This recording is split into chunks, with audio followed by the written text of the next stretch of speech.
Recording. Nice. So, welcome everyone to the session hosted by Brits for Billions and Forecastr. Logan, let me know if I'm pronouncing the name correctly. But yeah, welcome everyone. This is a series called Accelerate Your Growth that we're doing with Pioneer. So, on the call, we have many of our participants from the Philippines, but also we decided to open the call for everyone in our community. So, you will see here lots of founders from all parts of the world. So welcome. And with that said, I'm just going to pass the mic to Logan, our host today, our speaker, for him to present what's Forecastr and what we are going to cover today. So again, thank you everyone for joining. If you want, you can change your name and add your location. By how to do that, it's basically on your own little square. You have 3 dots on the right top corner, and you will have there the option of change your name. It would be nice to see where you're located so we can have a map of the world. But yeah, with that said, thank you everyone again for joining, and Logan, all yours.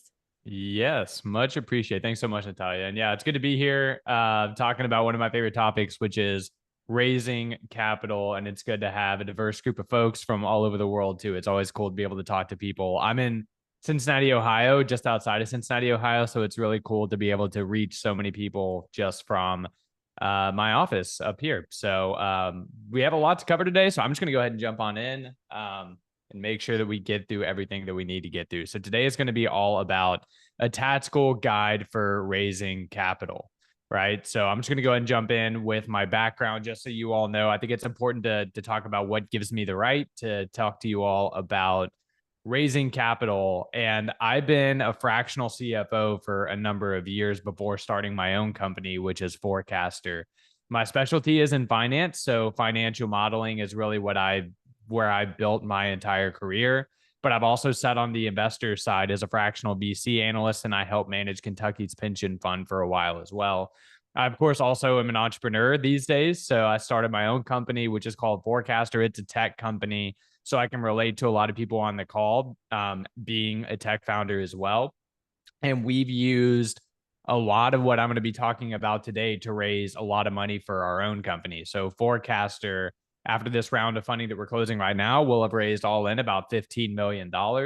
And everything that I'm going to be talking about today is the process that we use to raise all of those funds. So we really practice what we preach here. It's really important to us, and it works too. If you're curious about what Forecastr is, the way that I like to explain the value that Forecastr brings is by looking at finance through the lens of larger, more successful companies. So like middle market companies doing maybe 100 mil or so in revenue.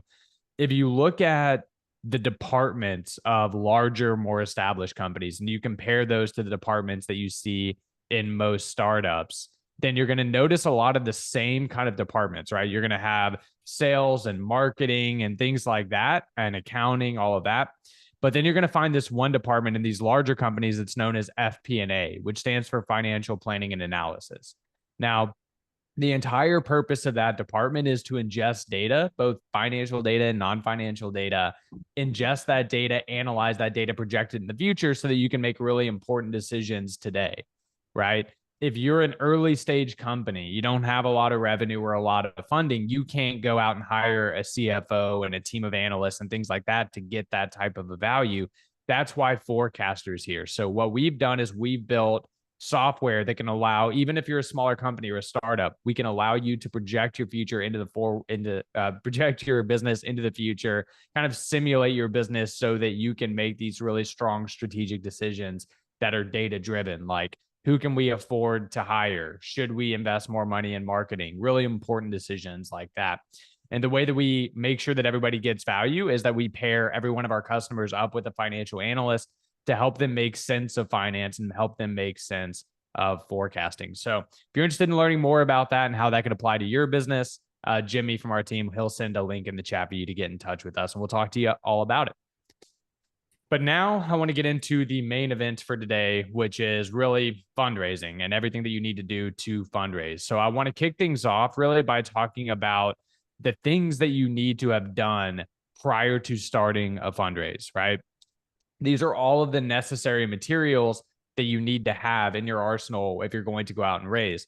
And there's a famous quote by Abraham Lincoln, or at least it was attributed to Abraham Lincoln. And I hope I won't butcher it, but it was something like, if I had an hour to chop down a cherry tree, I'd spend the first 40 minutes sharpening the axe, right? So getting all of your materials ready and getting everything together on the front end, that's making sure that you have a really, really sharp axe so that when you go to chop down that cherry tree, it's going to be way easier. If you're using a dull axe, it's actually going to be a lot harder. So that's really what this is all about, is just making sure that you have the necessary materials. So I'm going to go through these and explain what they all mean if you're not familiar with them. The pitch deck is probably the one that everybody's most familiar with, right? Whenever you talk about fundraising, it's almost synonymous with fundraising. It's that slide deck that everybody puts together to go and pitch investors. What a pitch deck should be is a visual narrative that helps you tell your story, that helps you tell your pitch.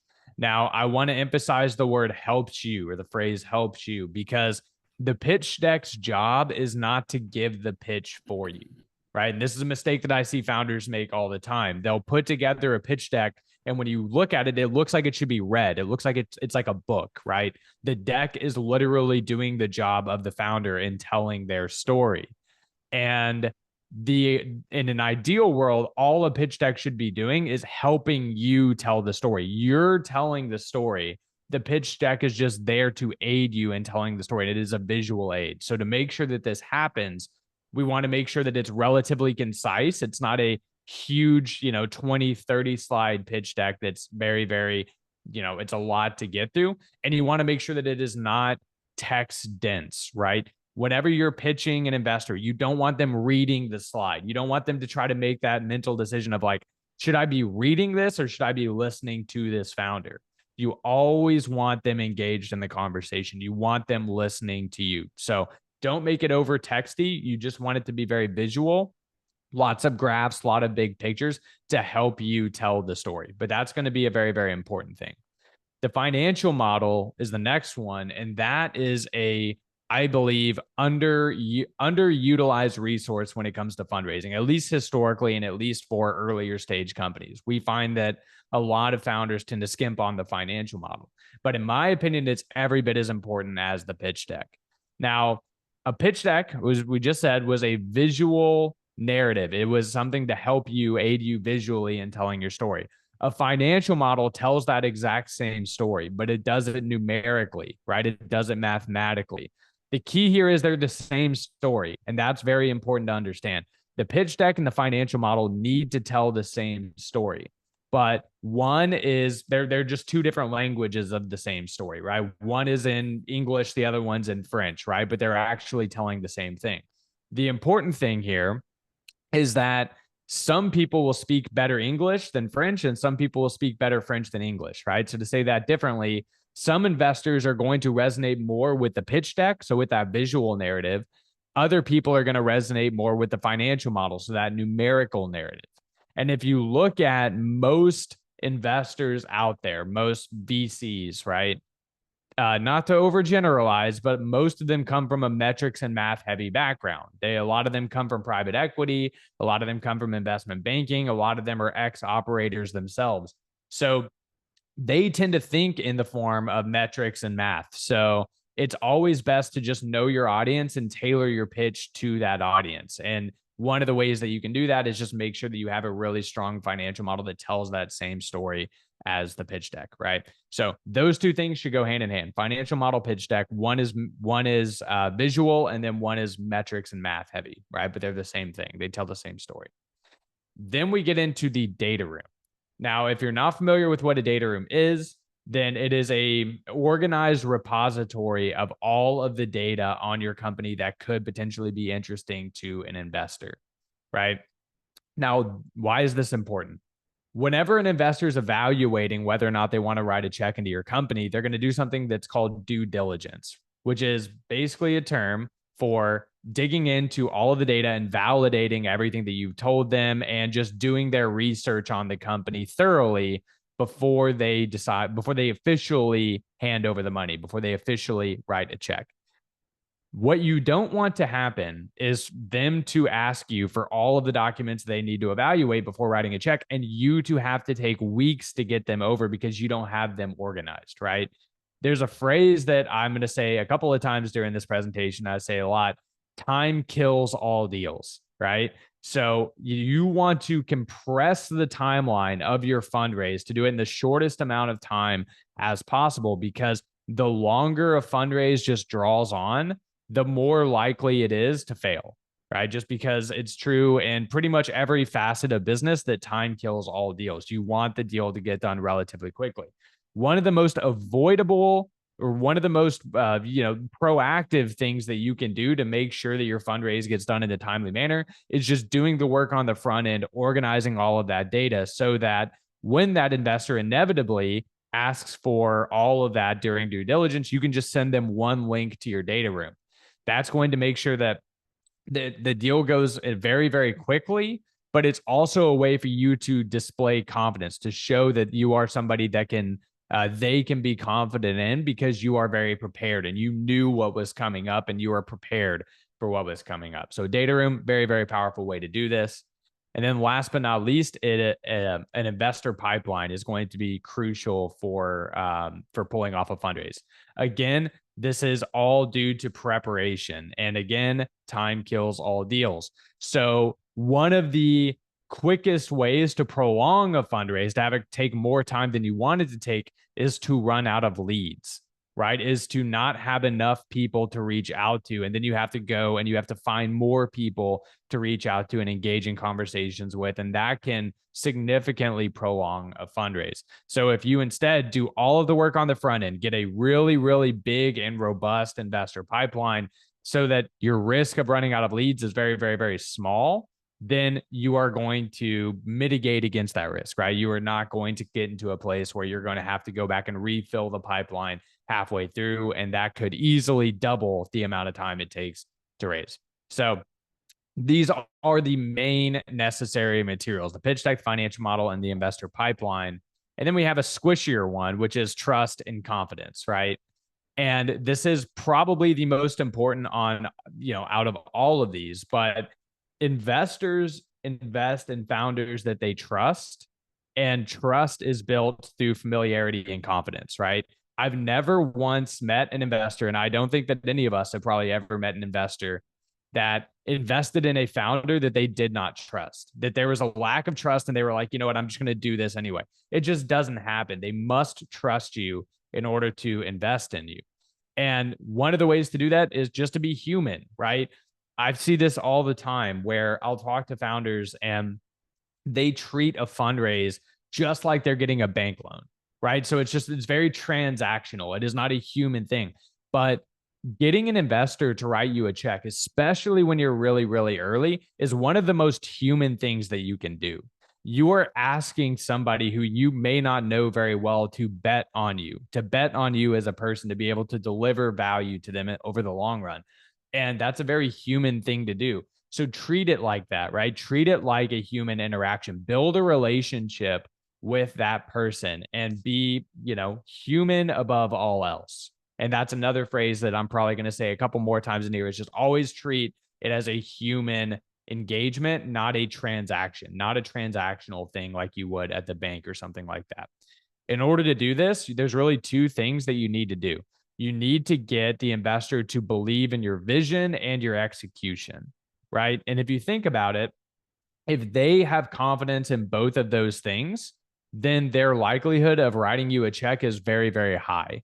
So if I can paint a vision that an investor can get really excited about, if I can show them the pot of gold at the end of the rainbow, something that is big enough for them to fit inside of, then that's something that they can tangibly grab onto and get really, really excited about. But that vision is meaningless if I can't execute on it, right? If I have the biggest and best idea in the world, that's great.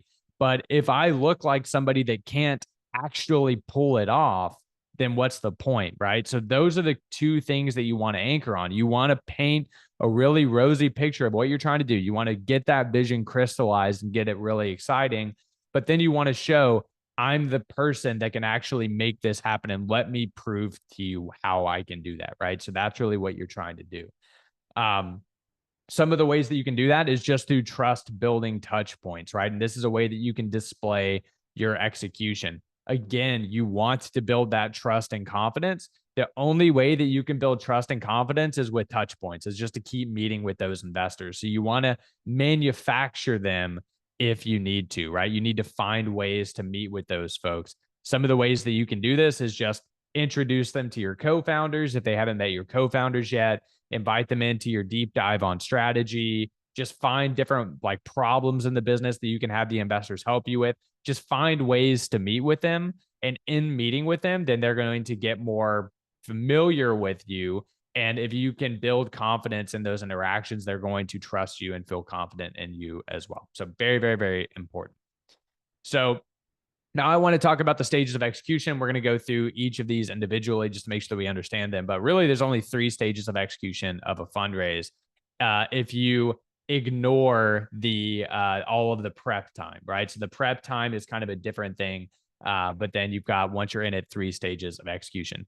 Building momentum, right? So we're going to talk about this, how you can manufacture momentum. So you want to get a lot of momentum built up before you start the fundraise. And whenever you go, and you're going to ride that momentum through getting those commitments.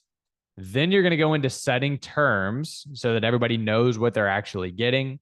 And then you're going to get into closing the deal. So actually wiring the funds in the bank account and getting the fundraise actually officially done. So we're going to go through those. So number 1 is building momentum. Okay. So before you do anything about what we're talking about, whenever you set up meetings, you need to have that investor pipeline fully flushed out, and you need to have more people on that list than you think should be on that list, right? You can never have too many leads when it comes to fundraising. You want more leads than I would rather you have an excess of leads and you got all of the commitments you needed with 100 people still on that list, then you run out of leads and have to go back and try to fill that up. So do the work on the front end. Make sure that you've got the right people and that they're familiar with you that you can reach out to, right? Once it comes time to actually starting the fundraise, there are ways that you can manufacture momentum. And momentum is everything when it comes to fundraising. If you lose that momentum, it's very, very, very difficult to get it back. So you want to manufacture that momentum if you have to. The way that you can manufacture momentum is by creating what we refer to as an investor blitz, right? So what this means is it is a strategy for setting up sequential meetings with investors in such a way that you are kind of getting that momentum and riding that momentum. So the way that you do this is you separate all of your investors into 3 different waves, right? You have the friendlies, then you have the top targets, and then you have the round fillers. So what I mean by that is if you're having your first investor meetings, right, you want to start with the friendliest investors. These are ones that you have a very, very high degree of confidence that they will invest, even if it's just a small amount. That's okay. These could be mentors. These could be angels that you've known for some time. But I think that most people, whenever they start to raise, they have at least a couple of folks that they're like, this person's definitely going to invest. I've known them for a long time. We have a really good rapport. We're very friendly with each other. Those are the people that you want on the very, very front of the process. Those are the very first people that you meet with. So you want to pack your calendar with as many of those as you have, and you want to get those out first. The reason you want to start with the most friendly people is that it gets you quick wins very, very quickly, right? So you want to get that confidence up. You want to start off with some really, really quick wins just so you're feeling really good. If they're friendly and they know you and they're going to be more gentle on you, then that lets you work out some of the kinks in your pitch, right? You can kind of talk to people, you can get some of the kinks out, you can get some of the reps in a real life environment. And it's just a really good way to, in a more friendly environment, be able to tell your pitch, and work some of those kinks out. So whenever you get done with, your first wave, you're going to have some wins. People will have committed because these are people that you've known and that you have a high degree of confidence will commit anyway. That's going to be really important whenever you go into wave B. So wave B are going to be the top targets. And whenever I say top targets, what I mean these are the people that could realistically lead your round of funding. These are people that could realistically issue a term sheet. These are realistically people that could fill up the majority of your round. These are the people that you really, really want to nail the meeting with. Those are the top targets. And we put them in wave B because we want to make sure that we're nice and warmed up for them. But we also want to make sure that we've got a little bit of momentum going into that round for the top targets. So it's going to be in your best interest to be able to go into meetings with your top investors with having some commitments already into your round. So if I'm raising $1 million and I can go into my wave B, so these are the best people that I've got, the people that I really want to invest. And I say, you know, a fourth of the round is already filled up and I just started a few days ago.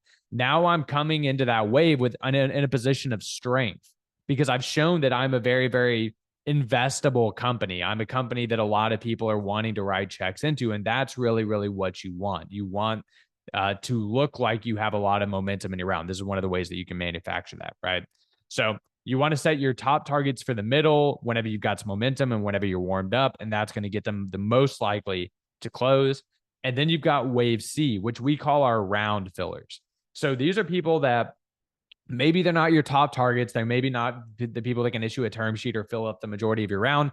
And maybe they're not super friendly, right? Or not necessarily like they're mean or anything. You don't know them very well, right? People that are a little bit more dubious in your space. You want to set them at the very, very end because you want to, hopefully, if everything's gone right, be at a point by the time you get to them where the round is closing. You've got the majority of it already filled. And you have the highest leverage whenever the round is closing, whenever it's almost filled up and it's kind of in or out time at that point, right? So if you do that right and you've got a quick round that you've done very, very, very quickly and it's highly filled up and it looks like it's a very hot round, then a lot of these wave C people will want to jump in just because you look like a really, really investable company because all the wave A and B people, you've gotten a lot of traction from those two. So it's a great way to kind of fill up around. And that, again, is how you manufacture momentum. You just kind of stack meetings in a way that makes the most sense. Another way that you can do this, and this is something that you leverage in those meetings, is you collect soft commitments, right? Now, a lot of people don't know what soft commitments actually are. And this was something that was taught to me by David Cohen, who is one of the co-founders of Techstars.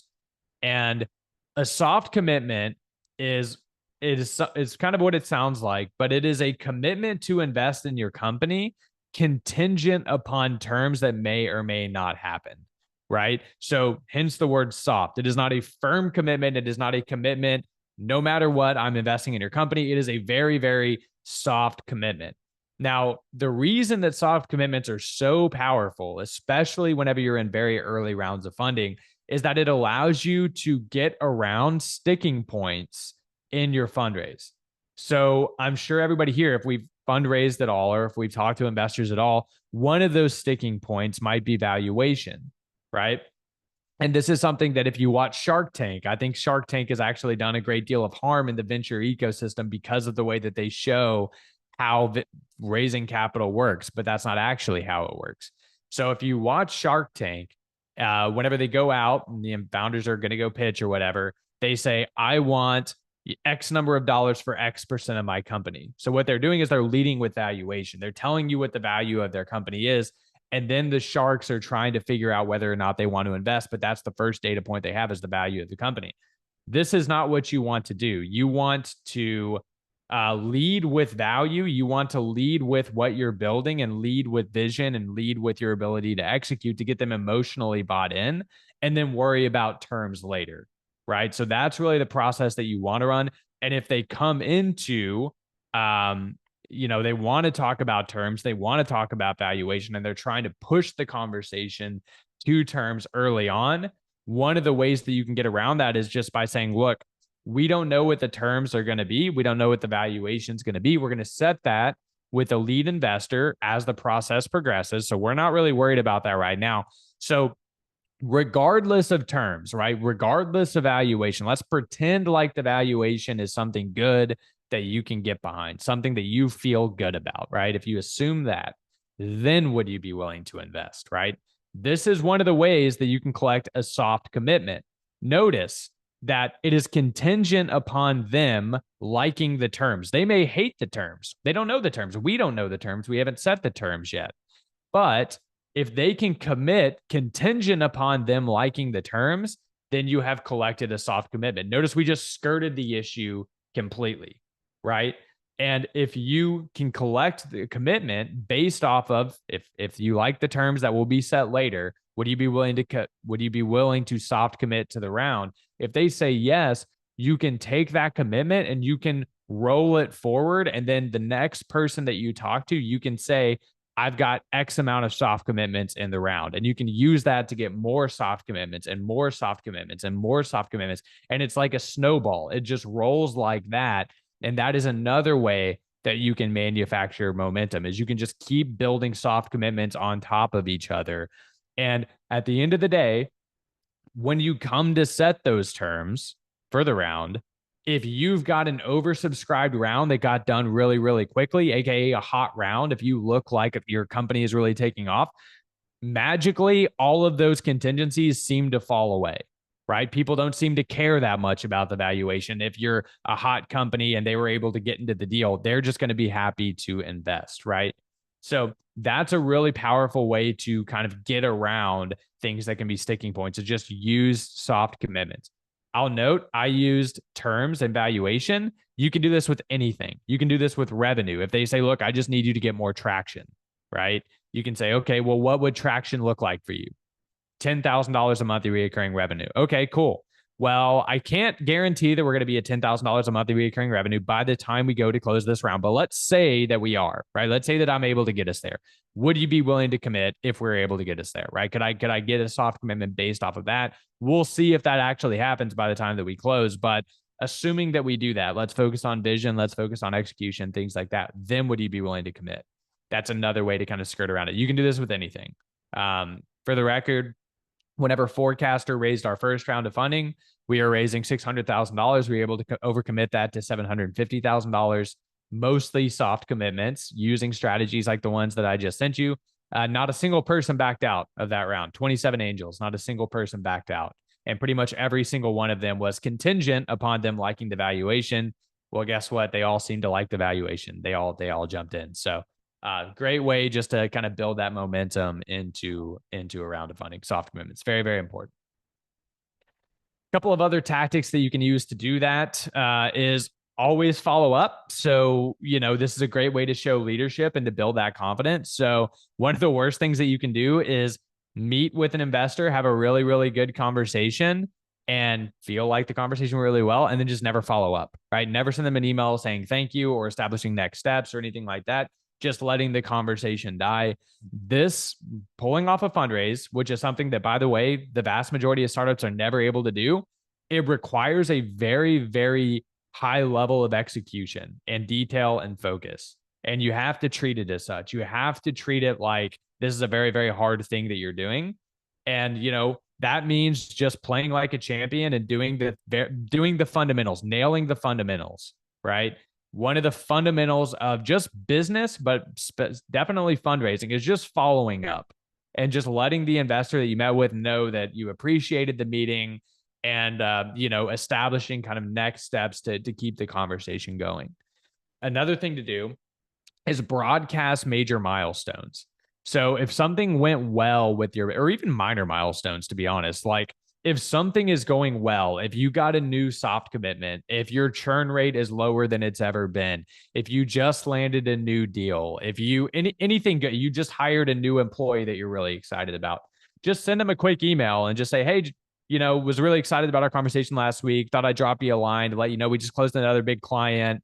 Thanks again so much for your time. Looking forward to, keeping the conversation going. Just stuff like that. Just like little breadcrumb trails of value, just to show like, hey, we're on the right path. What you're wanting to do is when you first meet with them, you want to get them excited about your vision and get them convinced that you can execute, and then just reinforce that every day until the round is, or not every day necessarily, but consistently until the round is actually closed. You just want to reinforce that, hey, you are making the right decision by continuing to talk with me and continue to meet with me, because we're on to something. And this thing is actively taking off right now. Like you're watching it take off, right? But they can only watch it take off if they can see it, right? So just continue to communicate and broadcast those milestones. Again, another way to build momentum. Also, we're talking about momentum, moving things forward. Momentum in fundraising. Anytime that you get a new soft commitment, just throw it out there to everybody that you've been talking to. Hey, got another 100K commitment. Hey, got another 25K commitment. Hope you guys are having a good day. Got another 50K commitment. We're up here. Even if you send an email 3 times a day, that you're like, hey, just letting you know I got another commitment. Hey, just letting you know I got another commitment. Hey, haven't heard back. Just got another commitment. This thing's going to close really quickly. Like, you want them to see that the train is leaving the station, and that like there's a good chance they're not going to be on it if they don't act fast. That's really what you want to do. You got to create a little bit of urgency with them, time bound it. And it's a very psychological game you're playing whenever you're talking to investors. You need to make them think that there is only a finite amount of space in your round, and that it is going very, very, very quickly, right? And if you can, and whatever you can do to kind of like get them to feel that is going to help you get that round done very quickly, right? So now I want to talk about setting terms. And I mainly want to talk about this because a lot of people don't know this, but there really are 2 different ways that you can set terms. One is with lead investors, but the other one was with party rounds. And this is something that it's always surprising to me that a lot of people don't know about. But the traditional way to set terms for your round is to get a lot of soft commitments, talk to a lead investor, hopefully get that lead investor to issue a term sheet, which is going to have an evaluation of your company in terms of the round and so on and so forth. Then you can either accept that term sheet or reject that term sheet. But let's say you accept the term sheet, you can go take that term sheet back to everybody that you've got the soft commit in your round and say, hey guys, we have terms. Take a look. Are you good with these? Are you not good with them? And then you can kind of collect firm commitments based off of those terms. That's the way that it usually goes. And that is really a description of a process with a priced equity round, right? So if you are raising at a specific valuation, you're talking to mostly venture capital funds or actual funds, that is typically how the process is going to run. However, if you are raising a earlier round or even a bridge round, something that's on maybe a safe or a convertible note, not necessarily a priced equity round where you're setting the valuation of the company, you do have this cool option, which is a party round. So what a party round is it's kind of what it sounds like, but you collect a bunch of soft commitments, right? Just like the process, we just talked about. You get a lot of soft commitments into your round. You fill up your round. You actually ideally oversubscribe your round, which we'll talk about, I think, a little bit later, is you get more commitments than you need. And then once you feel good about the number of soft commitments that you have, then you can just say, well, we don't have a lead investor and these are soft commitments, so we need to set terms. What you can do is you can actually just pull together a couple of the people that have soft committed to the round. Ideally, the people that are the most respected or have like a really good pedigree. You sit with them and you say, hey, we got to set some terms for this round and we don't have a lead investor because we're doing a party round. So like, let's propose terms together. Let's figure out a valuation. Let's figure out terms. Like, what is the valuation cap on the note? What is the rate that we're going to use, right? Like all of those things, you just figure those out. And then you just send a message to everybody else that's soft committed and say, hey, we sat down with these people. We came up with these terms. We're circulating these terms. Just want to see if everybody is good with these and just have a conversation like that. If everybody's good with them, perfect. You've got terms set and you can start collecting. You can start collecting those funds, right? This is what we did in our first round of funding at Forecastr. We did a party round. We didn't get a lead investor. We didn't really try to get a lead investor. We set the terms with a small group of investors. We circulated those terms to the entire group. Everybody was good with them, and we were able to close that round, right? So if anybody ever says, because I hear this all the time, especially in Louisville, which is Louisville, Kentucky is where the company's headquartered, just FYI, but it's not a hotbed for venture capital, which is why I say that. But I hear a lot of early stage founders say, I've got some good commitments. I've got good momentum. I need a lead investor. Nobody will lead my round. I can't get a lead investor. And I always say, why do you need a lead investor? And they just look at me like I'm crazy. And I'm just like, you don't need a lead investor. You think you need a lead investor. That's a limiting belief that you've set for yourself. You don't need a lead investor. You can raise a party round, just get it fulfilled up, use angels if you have to, especially if it's your first round of funding. because you probably don't want to set a valuation this early anyway. Just raise on a safe or a convertible note, do a party round, throw terms out there, and in my experience, it'll work just fine. So that's a tool in your arsenal. It's really good, especially if you're really, really early.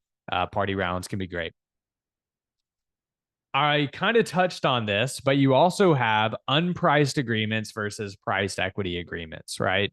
So, unpriced agreements, convertible notes, and safes are the predominant ones out there. So, a safe is a simple agreement for future equity.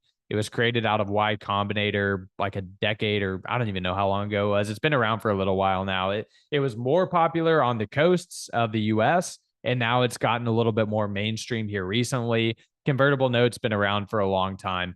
It does, regardless, the main bullet point differences between unpriced agreements like safes and convertible notes and priced agreements, priced equity, is that the unpriced agreements kick the valuation conversation down the road. You don't have to set a valuation for your company whenever you raise an unpriced agreement, right? Why is this important? Well, if I'm really early, notoriously, it is arguably impossible to set a tangible valuation for a company whenever they're super, super early. It's just an idea at that point. Makes it very difficult to create a valuation and set a valuation for your company. The valuation is just going to be a negotiation anyway, something that gives the investor something that they're excited about, but leaves enough for the founder that they can continue to be excited about it as well. So it is a good way to not have to dilute yourself out of the gate with a valuation that, again, is going to be squishy anyway. It's also going to be a lot easier to get done. So whenever you set a valuation for your company, that means that you are selling a percent of that company at that point in time, and you are declaring that your company is worth X amount of dollars.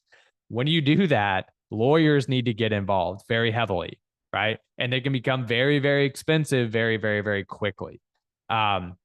This is one of the reasons why unpriced agreements are so popular for early rounds of funding, because they're cheap to get done, they're easy to get done, and you can get them done very, very quickly. Anybody right now could download a convertible note or a safe template just off online. You could sign it, you could fill it out, and you can get investors to sign it. And you can start collecting money on that next week if you wanted to, right? It's very easy to get done. I recommend still getting a lawyer to look at them but you could spend, a couple $100, get a lawyer buddy to look over them after you've already filled them out, and you can start collecting on those funds quickly. Priced agreements are a whole different animal. That's whenever you really do need to get good lawyers involved. They're going to have to comb through your operating agreements, and it can be very expensive. It can be very time consuming. And it also requires you to sell a percentage of your company, which is usually done at the standard rounds of funding, like a seed round, a Series A, a Series B, a Series C, and so on and so forth, right? Those are kind of the rounds. Anything that is kind of below that, so like a pre-seed round, a seed extension round, a Series A extension round, a Series B, all of those can usually be done with unpriced agreements, and most of the time they are, because they're cheaper and easier to get done. So if it's your first fundraise, if you've never raised before, if you're very, very early, I would recommend just doing a safer convertible note. It'll be a lot easier. However, caveat here, just do whatever the investors want is my general caveat. If the investors are really pushing you to do a priced equity round and you've got $1 million of soft commitments riding on that, just do what they say. Like it is not a hill worth dying on, and it is not worth putting the round in jeopardy just to force everybody to do a safe or a convertible note. If you get to choose, I would recommend doing that because it's safe, it's easier. But if they all really want a priced equity agreement, just do what they say. That would be my recommendation. So I want to talk about valuation because this is so I actually have a video on YouTube that is by far my most popular video out there by a factor of like 20. And it is about setting a valuation for an early stage company, a company with no revenue, I think is what it's called, setting a valuation for a company with no revenue. The reason that I think it's so popular is because there is a tremendous amount of misconception out there when it comes to setting valuations for startups. This becomes much more confusing the earlier that you are.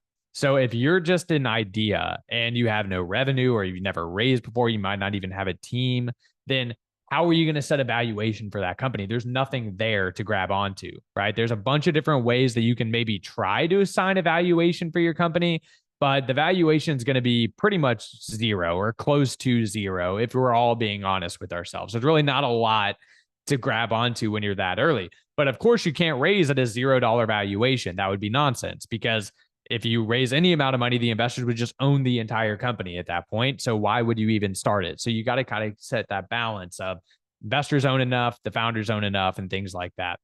So I will say, first and foremost, the number one thing that is going to determine a valuation is just the negotiation aspect of fundraising, right? And there are general guidelines for how much equity you give up at different rounds of funding. And if you're early on at the seed round, usually you're going to be giving up around 20%. And it's funny, it's kind of like magically 20% every round until you get higher up into the alphabet. So at the seed round, it's almost exactly 20% that you almost always give up. At the Series A, it is also almost exactly 20% that you give up. If you look at Carta and all of the data that they have there, it's pretty standard here. Once you get up into Series B, Series D, Series E, those percentages get lower and lower and lower because the founders get more and more and more diluted. So funny, but the actual number one determinant of valuation is the amount of money that you're raising, right? Which is crazy to say.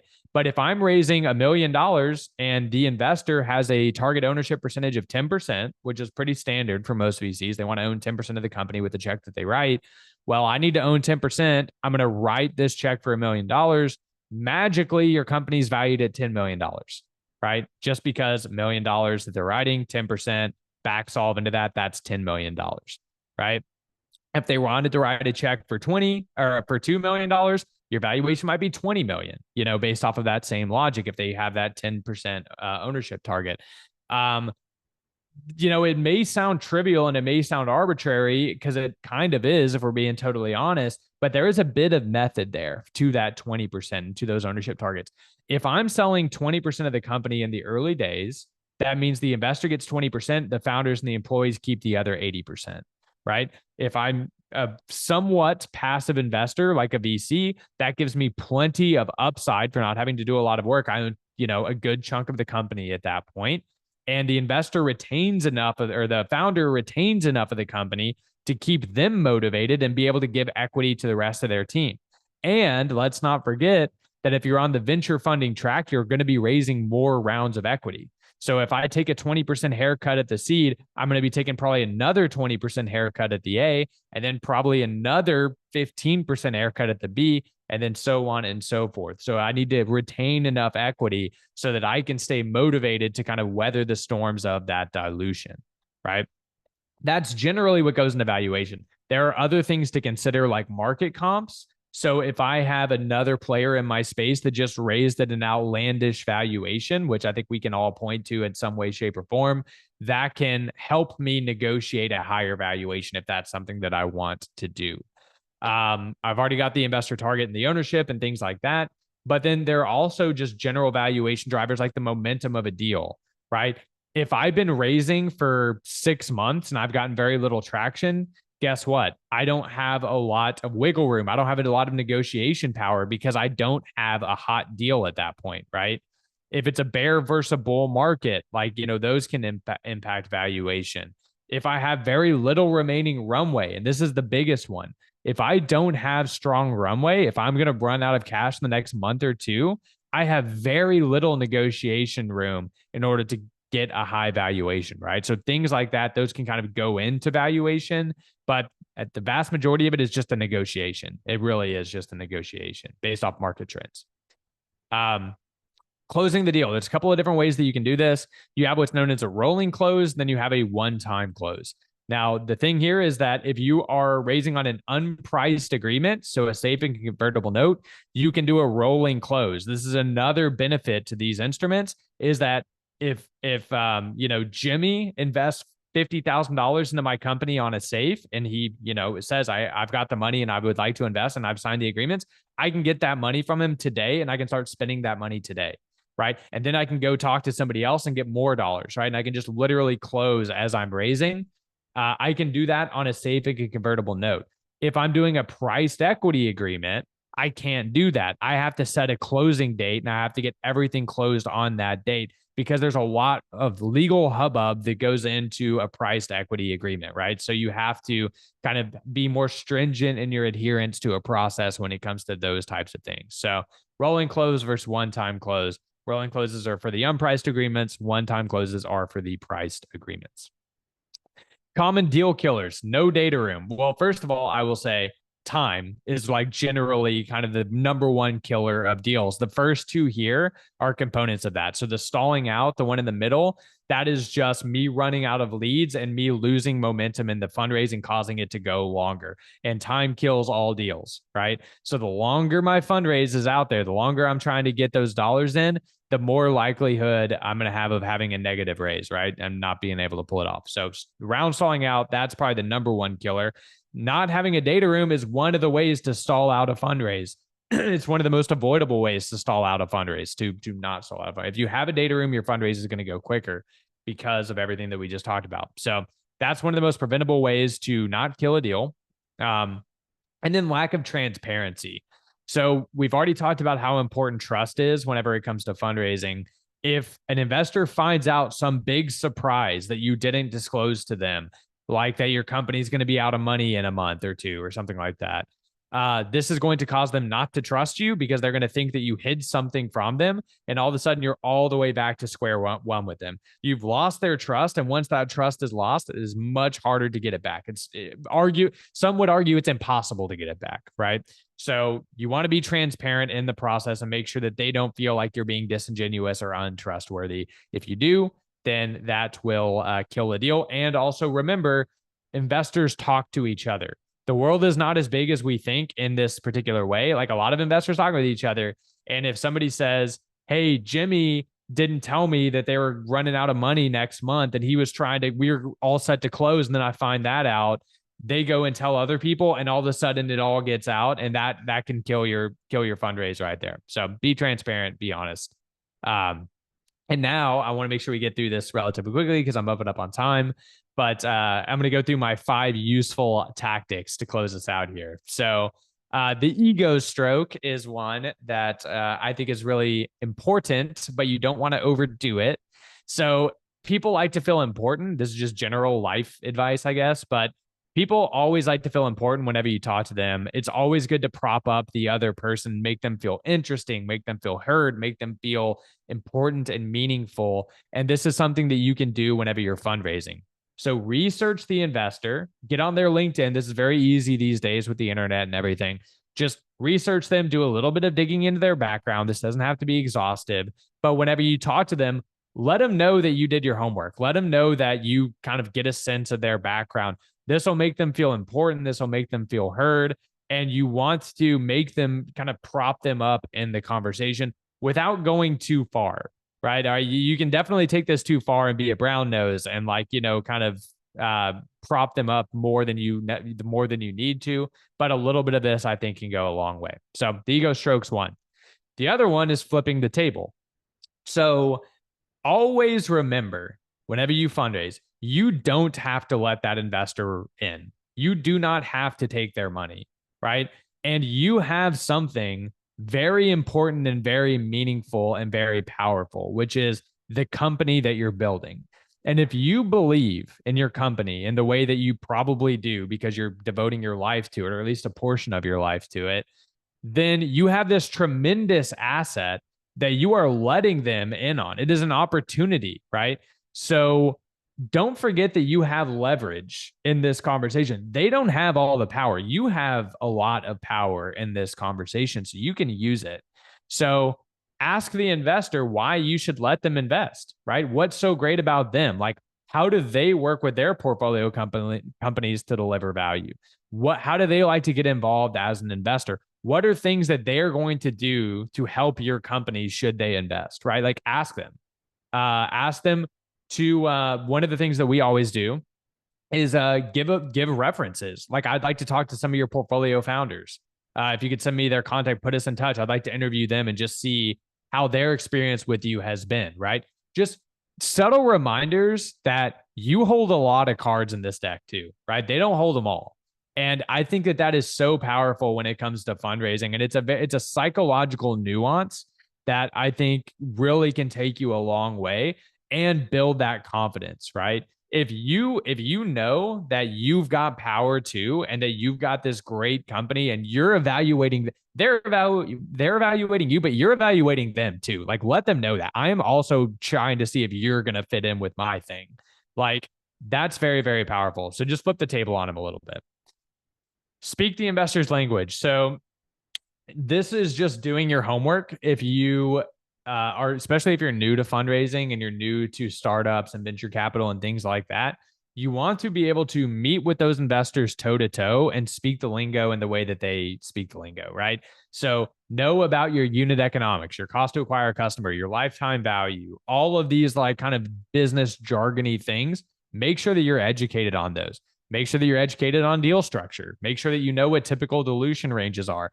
Make sure that you know what most of the important things in term sheets are, right? So preferred shares versus common shares versus capital stack, whenever all of those things, just make sure that you're educated on them so that you can kind of speak their language and you can keep up with them in the conversation. If you want to hack to really get further and doing this, I recommend a book called Venture Deals by Brad Feld. He was another co-founder of Techstars. Very popular book. I'm sorry to say that it's a very dry book, so you're going to have to like really power through it to get all the information, but it is very, very meaningful and powerful. So that's a great way for you to like really supercharge yourself and get up on their level. Always oversubscribe. So this is an important one. If you're raising $500,000, if I'll say it like this, if you want to raise $1 million, then tell the market that you're raising $750,000, right? If you always wanted to raise $1 million, just say that you're raising 750 and then oversubscribe to that million. Try to get more than you said that you were going to get. The reason for this is that it shows that you are a very hot company, that you're somebody that a lot of people want, and you want the narrative to be, we were only going to raise 750,000, but we had so much overwhelming interest in our round from investors that we just had to take more. We couldn't turn all of these people away. So we just had to end up raising more than we originally wanted to, right? So it's a good kind of subtle way to show that you are a very powerful company and a way to build momentum. It's good for future fundraisers. If I can say, hey, look, we've oversubscribed every round that we've ever raised, then that shows whenever you go raise another round that people are going to be like, oh, they're going to oversubscribe this one too, right? So always oversubscribe. And then there's the optimization hierarchy.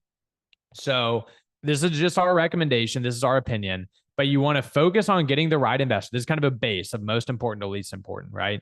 So get the right investors first. That's the most important thing. Make sure that you get the right people in, vet them, make sure that they are the right fit for your company, right? So that's step one. Make sure you get the right investors. Number two, the second most important thing, get it done quickly. That is how important it is. It is one of the most important things to fundraising. Get the round done as quickly as you possibly can in a relatively like you want to get it done as quickly as you can in a time frame that is responsible, right? So I don't mean get the round done in one day necessarily, but if you can get it done in a couple of weeks or a month or just the smallest amount that you can do, try to get it done as quickly as possible, because again, time kills all deals. So you want to optimize for that. And then the third is getting the right terms. So that things like valuation, things like that, that is the third thing on the hierarchy of importance. So that's it. I want to open it up for some Q&A. If you're interested in learning more about Forecastr, we do want to offer a 20% discount to anybody that's on here. Again, you can just follow the link that Jimmy's going to throw in the chat to get that done. And I will stop sharing my screen and we can open it up for some questions. So let's see here. Looks like I'm going to come through the chat super quick and just see if we have anything. What should go into the data room? I just see one from Lev. What should go in the data room? So we actually have a template for this. So Jimmy, if you don't mind sending that in the chat, We have a template data room that is completely free to download. We just ask for an email address. That's it. And it's going to be organized for you. But just to kind of like talk about it, it's going to be like organizational documents. So your articles of incorporation, any kind of registrations that you've done with the government, those are going to go in there. Any employment agreements that you have with your employees, you can throw those in there. Any financials that you have, your accounting, all of that, your pitch deck, your financial model. Pretty much, if you ask a question of like, would an investor be interested in this before writing a check? If the answer to that is yes or maybe, it should probably go in your data room. So just put it's better to have too much information if it's organized correctly than too little information. So pretty much anything and everything that you can think of should go in your data room. Let's see. We also had another question. I can run like the Q&A for you, Logan, so you can Oh, cool. Thanks, Jimmy. focus on the answers for sure, for sure. This question comes from Rio, and the question is for financials, until how many years do we need to present for sales forecast until Yep. we hit the ROI or when it will be profitable?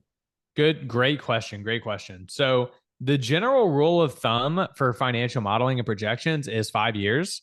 And the reason that 5 years is usually the rule of thumb is that 5 years is enough to show you as an unprofitable startup burning through the cash that you've raised and then crossing over into profitability into getting some sort of stabilized economics, right? So that's really what you want to show with a financial forecast is how you're going to be getting to what I would call business maturity, quote unquote, business maturity.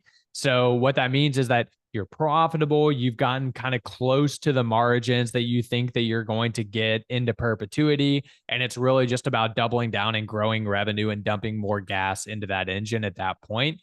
Usually 5 years is long enough to show this. So that's why it's typically the norm.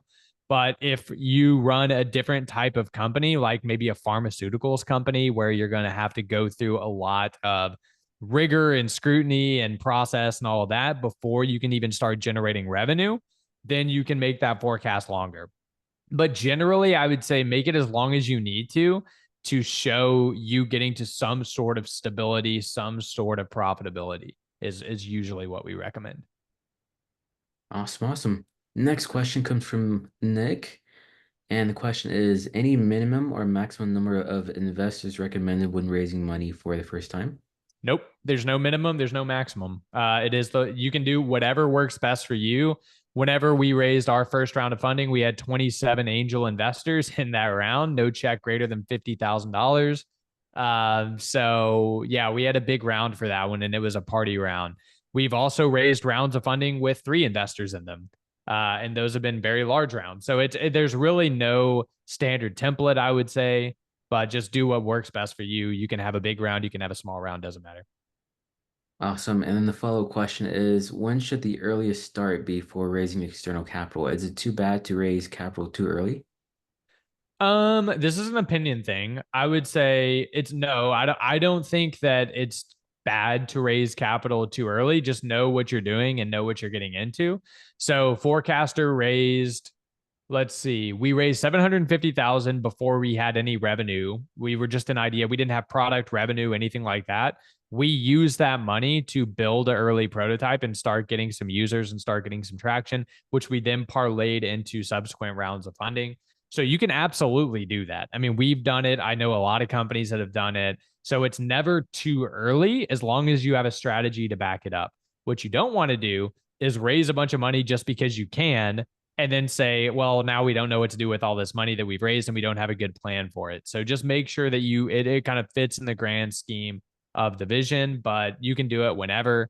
If you're sensitive to dilution, then I would recommend bootstrapping to a point where you get to some good revenue and you can maybe get a little bit of cash flow in there as well.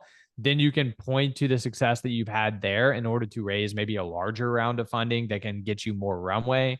So never too early, I would say, but there's a bunch of different strategies. It really just kind of depends on personal preference and what you're looking to do. So Awesome. This question comes from Regine. Do you have any other suggested resources, especially for early stage entrepreneurs, that are not enrolled in the Bridge for Billions incubation program to learn the financial fundamentals for a business? Yeah, it's a good question. I would say, as far as like fundraising resources, like the actual resources, I would say the ones that I covered in my presentation will be sufficient. When it comes to education, I would say subscribe to my YouTube channel. I put out a lot of content around this type of stuff. So I love talking about it and love putting stuff out there. So that's a good resource, honestly, and a little bit of shameless self-promotion. Outside of that, I would say Venture Deals by Brad Feld, which I already referenced. That's a must read for first time fundraisers, in my opinion. It's very dry, but it's very important. It will give you definitions of, all of the different round types, all of the term sheets, structures, things like that. So those would be my two biggest things that I'd point you at is, those would be my two. Awesome. And next question comes from friends. We chatted with an investor that signed a SAFE, then 2 weeks later rescinded the offer and offered a lower valuation. How should we handle a situation like this? So I will say that should tell you something right there, that that's how this investor is behaving. So whenever I said in that hierarchy of what are the important things for fundraising, vet your investors and make sure that you get the right investors in. So first and foremost, if I found myself in that situation, I would want to sit down with that investor and I would have them explain themselves. And I would just say, what's going on here? Like, talk to me about this. Why did you want to do this? And if they're just being sharky and playing hardball, I would say this isn't a good fit. I'd say, look, I'm sorry, this isn't going to work for us, because they're showing their hand right now. I mean, they're already reneging on an offer that they've signed. If they've physically signed the document at a certain terms and then they're going back on it, I'd say you have now lost social capital with me. Like, this is not good behavior. Like, this is a partnership. This is something that, we need to be in together. So that is the first thing that I would say is I would let this be a preview into how this investor is going to behave. If it's something that you do think that this investor is of high integrity and that this is a one-off thing, a specialized circumstance, again, I would just understand it. I would say, well, what has happened, or what information did you maybe overlook, or something like, what is the thing that is causing you to do this?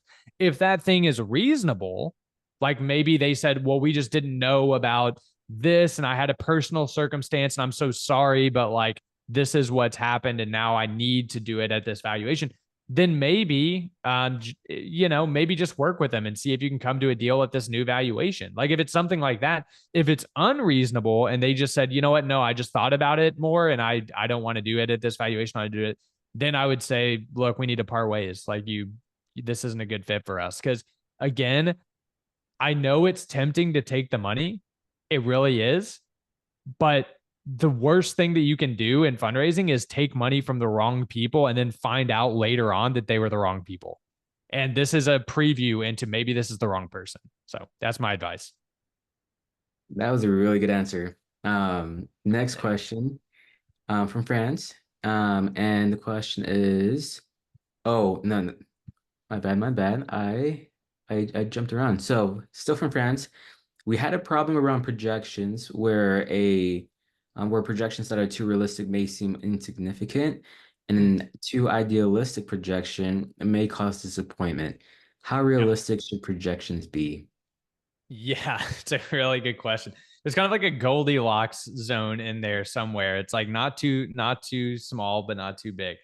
Well, okay. So a couple things I want to talk about here. First of all, you need to assess for yourself as the founding team, what do you actually want to do? And I think that this is actually a very, very important question whenever it comes to fundraising and storytelling. Are you wanting to become a $1 billion company? Are you wanting to become a unicorn? Are you okay with $100 million company? Are you okay with not raising a lot of money and maybe having a $10 or $20 million company, but maintaining most of the ownership and still making a lot of money and doing it? It all starts with that. Like, what do you actually want to do, and crystallize that, right? If you say, I want to be a $1 billion company, let's say that you want to do the moonshot thing and you want to become this massive, massive company, then you have to take that next step down and be intellectually honest with yourself and say, is this company that we're starting a company that could actually hit that valuation, right? And if that's true, if it is a company that could actually hit that valuation, you need to back solve from that outcome using the timeline that you want to hit. So we'll use some real numbers here. Let's say that you want to be $1 billion company. You have a 5-year time horizon. Let's say I want to be $1 billion company in 5 years, right? Okay, that means that you need to have, $100 million of annual revenue in 5 years if you're a SaaS company. 10x valuation multiple, $100 million in revenue. That's going to comfortably put you in good markets. That'll put you comfortably in $1 billion mark in terms of valuation. Back solve to what needs to be true for you to hit $100 million of annual revenue. If you do that and you back solve there and you see, all right, these are the people that we would need. This is the traction, the new customers. And you say, I don't think that we can do that. Well, then that should give you some information right there. And if you yourself don't believe that that's possible, but you're telling the investors that it's possible, you've got some sort of a mismatch that you're going to have to address, right? You're going to have to figure out why you don't believe that's possible, or you're going to have to prolong your timeline or whatever that is. But it all starts with what you want and what you and your team want and back solving to that. And again, what you don't want to have happen is you don't want to be in a situation where you and your team, your founding team, you're totally cool with getting a company to a $50 million valuation and selling, but you're telling all the investors that you're doing a moonshot to $1 billion or bust. And now all of a sudden you've got kind of diverging interests, right? And that's where friction happens whenever you're not aligned on interests. So I would say start with crystallizing what you want, back solve from there, and make your projections match that. If you want to become $1 billion company and your projections look really aggressive, that's because they probably have to be really aggressive to hit $1 billion valuation in 5 years. Like that's just the track that you're on. If that's really what you want to do, those are going to be some aggressive projections that you're going to be managing to, because that's an aggressive goal. That's a very aggressive goal that you've set for yourself. If you're on a track where you're like, I just want to be a, 20, 30, $40 million company and sell, yeah, those will be way less aggressive projections. But you got to make sure that the investor is comfortable with that. And that's really what you want to do. So that's kind of a wishy-washy answer, but that's the best way that I can kind of describe how you want to think about that. Awesome. Next question comes from Julia. A little context and then the question. A couple months ago, we had a conversation with a potential investor who verbally expressed willingness to invest, but only if we found another investor in our country willing to invest in the project. We have now found a potentially interested investor. How should we communicate with them now? And should we arrange a joint conversation with all parties involved?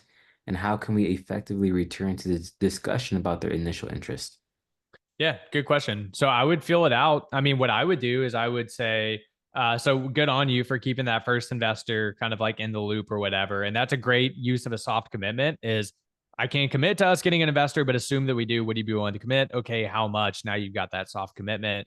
But now that you've got this other investor, what I would do is I would first just reach out to that first investor and say, hey, we got this second investor that's really, really interested. Can we firm up those terms a little bit since we were able to get that done?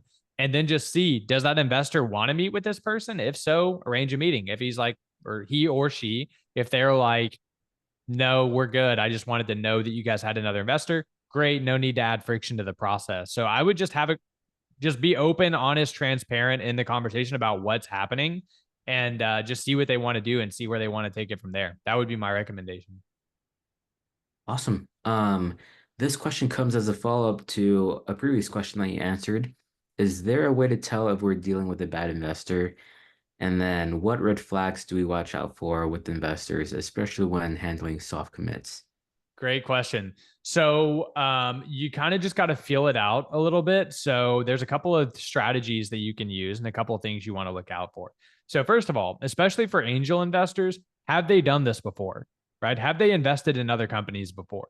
If this is somebody that, if it's somebody that this is going to be their first check that they've ever written and they don't have a history of investing, and especially if there's somebody that maybe doesn't have a ton of money, like they're kind of like maybe upper middle class or like, they've got some money to throw around, but they're not like ultra high net worth, let's say, that alone may be a reason not to take their money, because the way that you want an angel investor to think about their investment is they need to be comfortable with the fact that there's a 90% chance that they will never see that money again. And I would tell them that if they're new to angel investing, if they've never done it before, I would say, look, I just need to be transparent here. My job is to try my absolute best to turn your dollars into more dollars. That is my job. That is what I'm going to try to do. That being said, there is, if you look at the stats, a 90% chance that you will never see this money again. There's a 10% chance I can turn this into a lot more money, and I'm going to try my absolute best to do that. But there's a 90% chance you're never going to see this money again. Are you comfortable with that? Right? If they're not comfortable with that, that's where the rub is most of the time, is that people start to panic whenever they feel like the check that they've written is starting to be kind of threatened, that whenever there's turbulence in your business, that's where people get nervous, and that's where people show their true colors, right? Whenever people need that money, that is when the claws can come out and people can really show you who they really are whenever things start to go south. I had my co-founder, Steven, had a company before this. He had an angel investor threaten to sue the company if they didn't give him his money back whenever things got turbulent, right? And that was a family friend of his that he had known since he was a kid. And it was just because that person had no business being an angel investor. They didn't have the fortitude needed to be an angel investor. There's a mentor of ours. He's actually on our board now, who, whenever he wrote a check for Forecastr, he said, and I'll never forget this, he said, if you 10x this check that I'm writing, it will not change my life at all.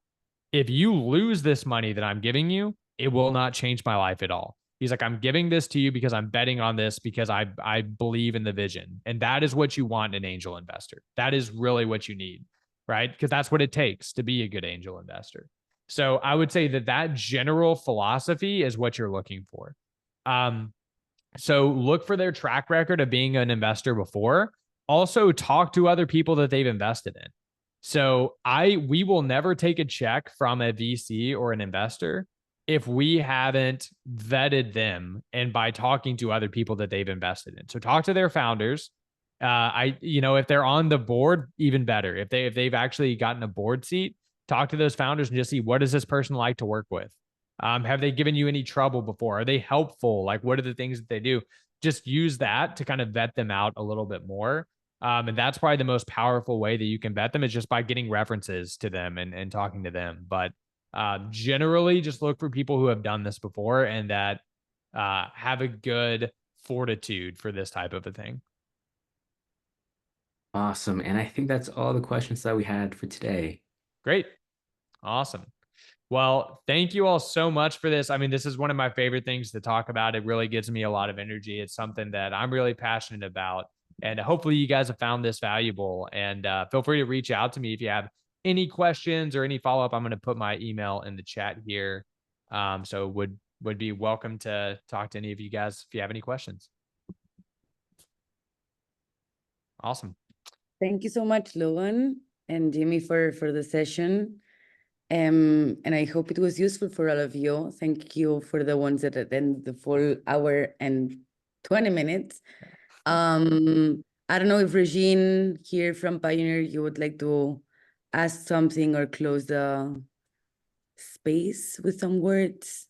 And if not, we can just close the session. Thank you, Natalia. And good evening to those who are joining from the APAC region, and good morning to those from the West. Thank you, Logan and the team, for the very insightful session. I'm sure everyone who attended the session really learned a lot. And we're looking forward to receiving the resources so that we can also share this after the session. But to everyone, please feel free to connect with the rest of the team. We'll be putting our email addresses here so you can contact us if you have any further questions. But thank you so much. That was very helpful. Thanks so much, everybody. Thanks, y'all. Perfect. Bye, everyone. Thank you. Thank you. Have a good day.